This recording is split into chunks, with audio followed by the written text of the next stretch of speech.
விசாரணைன்ற பேரில் காவலர்களால் அடித்து கொல்லப்பட்ட அஜித்தோட அம்மா கிட்ட முதல்வர் பேசினார்.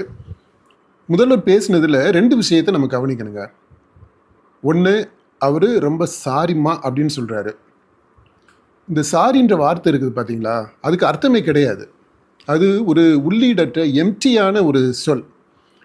It is Attal meaningless. அது நீர்த்து போன ஒரு சொல்.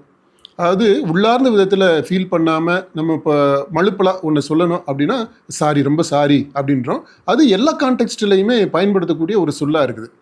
இவர் என்ன சொல்லியிருந்திருக்கணும், உண்மையிலேயே அவர் வருத்தப்பட்டிருக்கிறாரு அப்படின்னா என்னை மன்னிச்சிடுங்கம்மா அப்படின்னு தான் சொல்லியிருக்கணும். இந்த மன்னிச்சிடுங்க என்ன அப்படின்னு சொல்கிறதுக்கு ஒரு மாரல் கட்ஸு வேணும். அதாவது ஒரு நேர்மை இருக்கணும்.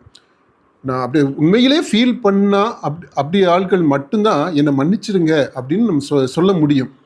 இது முதல்லங்க. 2வது, அவர் ஏதோ நடக்கக்கூடாது நடந்துருச்சு அப்படின்றாரு. நடக்கக்கூடாது எப்படி நடக்க முடியும்? நடந்தது என்ன? நடக்கக்கூடாதான் நடந்துச்சு. ஒரு குற்றம் நடந்திருக்குது, ஒரு பெரிய தப்பு நடந்திருக்கு, ஒரு பிழை நடந்திருக்கு, ஒரு அநீதி நடந்திருக்கு, ஒரு கொலை நடந்திருக்கு. இது நடக்கக்கூடாது இல்லை, இது டெலிபரேட்டாக நடத்தப்பட்ட நிகழ்த்தப்பட்ட ஒரு கொலை, ஒரு குற்றம்.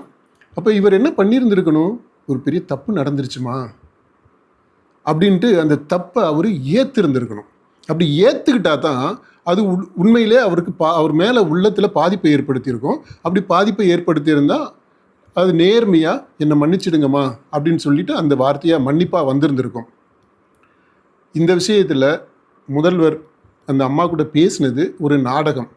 தேர்தலுக்காக எதிர்கட்சிகள் எல்லாம் இதை ஒரு பெரிய பிரச்சனையாக்குறாங்களே அப்படின்றதுனால நான் ரொம்ப நேர்மையாக இருக்கிறேன், வெளிப்படையாக இருக்கிறேன் அப்படின்ற ஒரு எண்ணத்தை உருவாக்கணும் அப்படின்றதுக்காக இந்த நாடகத்தை அரங்கேற்றி இருக்கிறாங்க. இதில் துளி அளவு கூட நேர்மை இல்லை. நேர்மை இருந்திருந்தால் என்னை மன்னிச்சிடுங்கம்மா, நான் தப்பு பண்ணிட்டேன் அப்படின்னு சொல்லியிருந்திருக்கணும்.